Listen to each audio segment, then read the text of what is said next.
सतगुरु गुरुराम जी महाराज के चरणों में मेरा कोटि कोटि नमन। राधा स्वामी उनके साथ साथ जिन संत सतगुरु के साथ रहने का अवसर लंबे अरसे तक मिला, गुरिंदर सिंह जी महाराज के चरणों में कोटि कोटि नमन। राधा स्वामी। और उसके साथ साथ उन परम गुरु की याद में यहाँ उपस्थित गुरु की प्यारी आत्माएं, बड़े बुजुर्ग, माता बहने, बच्चों, सब के चरणों में मेरा कोटि कोटि नमन। नमस्ते। राधा स्वामी। राम राम। आप सबको जैसे पता है कि आज का ये मासिक सत्संग हम हर महीने के आखिरी शनिवार को गुरु महाराज की याद में करने का प्रयास करते हैं और हर महीने हम यहाँ एकत्रित होते हैं। गुरु की प्यारी आत्मा संत सतगुरु फरमाते थे कि भाई सत्संग एक को नाम बखानिए, वो है सत्संग जानिए। गुरु परम दयाल जी कहते थे सत्संग के अंदर कोई कथा कहानी, कोई दूसरी वार्ताएं नहीं होती, सिर्फ आत्मा और परमात्मा की बातें जहाँ हों, जहाँ परमार्थ की जागृति आत्मा में पैदा हो, ऐसी जहाँ संगत मिले उसको सत्संग कहते हैं। ऐसा परम दयाल जी कहते थे। और सत्संग बड़ी दुर्लभ वस्तु है, इसलिए ये मनुष्य का चोला भी संतों ने बड़ा दुर्लभ बताया है। और हमें ये मनुष्य का चोला मिल गया, संत सतगुरु का सत्संग मिला और सतगुरु मिला, तो अब हमें मौका मिलता है तो हमें सत्संग सुनना चाहिए। सत्संग का बड़ा महत्व है क्योंकि ये मनुष्य जीवन को सुधारता है। सत्संग बहुत गहरी वस्तु है, सबके समझ में मुश्किल से आती है। जिस पे परम गुरु दयाल होते हैं वो समझाते हैं और कोई कोई बात किसी जीव के पल्ले पड़ जाती है। क्या है कि भाई सत्संग में गया था, गुरु बनाया था, क्या नाम लिया था, बोले भाई भूल भाल गया, क्यों गणे दिन और कमाया तो नहीं, बिना कमाए गुरु का नाम असर नहीं करता। ऐसा गुरु जी फरमाते थे। नाम असर कब करेगा? जब गुरु से नाम लिया और उन्होंने जो गुरु के नाम के साथ जो हमें परहेज बताए, बंधन बताए, मर्यादाएं बताई, उन पे हम चलने का प्रयास करेंगे। तो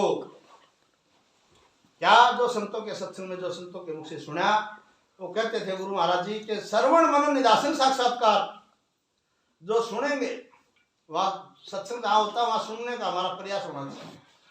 सुना, फिर उस पर मनन किया, विचार किया, क्या ये बातें बताई गई हैं इनमें कुछ हमारे काम की हैं तो हम धारण करें।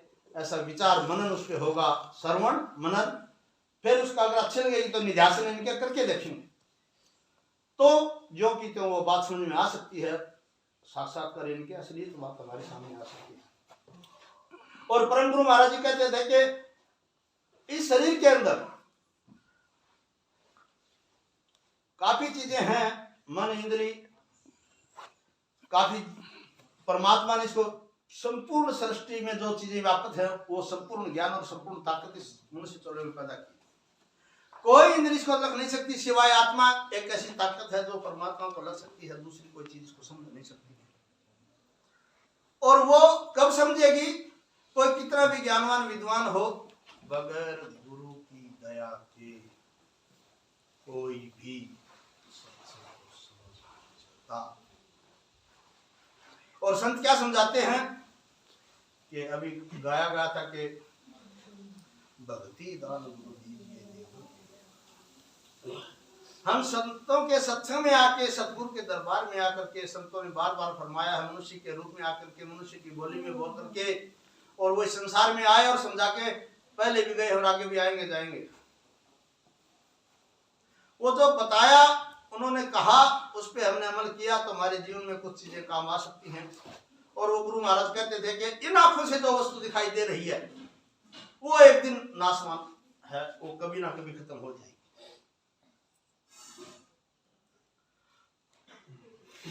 हरिहर वर्मा जाको ध्यान धरत है, मुनिजन सहस 88 सोई हंस बसे घट भीतर परम पुरुष अविनाशी।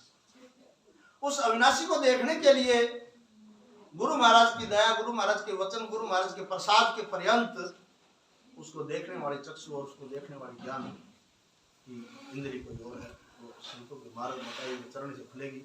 ऐसा मेरे गुरु महाराज ने सुनाया है। आप यहाँ उपस्थित मेरे से बुजुर्ग बड़े भी बैठे हैं, पुराने सत्संग में बैठे हैं, आप सब बहुत अच्छा मेरे से जानते होंगे और अपने जीवन में उसको अमल हम सब करेंगे। तो मेरा कहने का भाव अर्थ ये कि मैं आपसे अलग ज़्यादा विशेष नहीं जानता, बस हमारी एक रीत है, हम सत्संग की अपनी ड्यूटी को, अपने फर्ज को, अपने धर्म को निभा रहे हैं। गुरु महाराज ने कहा भजन के माध्यम से बताया कि भक्ति दान गुरु दीजिए, संत से मांगना है तो सिर्फ भक्ति मांगिए, अगर भक्ति के अलावा दूसरी चीज की इच्छाओं में अगर हम निपान मान लगे तो साफ कह दिया कि इन आंखों से जो वस्तु दिखाई देगी वो एक ना एक दिन नष्ट हो जानी है। तो हमें क्या इकट्ठा करना चाहिए? वो चीज जो इस आत्मा के साथ चल सके और वो सत्संग और नाम के माध्यम से मिलेगी। ऐसा मैंने मेरे गुरु से, मेरे परम गुरु से, परमात्मा के सत्संग में जहाँ चर्चा होती है संतों के सत्संग में, वहाँ सुना है, समझा है, उस पे चलने की कोशिश हम सब मिलकर के कर रहे हैं। और आप सब से, क्योंकि आज का प्योर भी प्रेमी बहुत ज्यादा लंबा समय आपका ना लेकर के सबसे विनती है, प्रार्थना है, एक पुकार है, एक निवेदन है, हाथ जोड़ के हाथ फैला के बोलता हूँ, कान पकड़ के बोलता हूँ, अपने लिए, अपने आप के लिए ईमानदार बने। दूसरा कोई क्या करता है इस पीड़ा से हम बचें, हमारा सुधार हो जाए।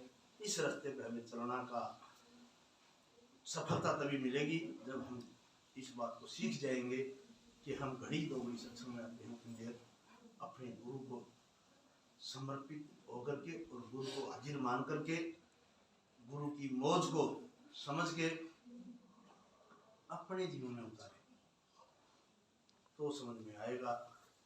इसलिए आप सब के चरणों में विनती है कि अपने आप को सुधारें, यही मनुष्य जीवन का उद्देश्य है। और वो सत्संग और संतों के शरण में और संतों के मार्ग पर चलने से, उनके इशारे पर चलने से हमारा रास्ता खुलने का प्रयास हो सकता है। हम सबको मिलकर करना चाहिए। आप सब के चरणों में कोटि कोटि नमन। राधा। हाँ।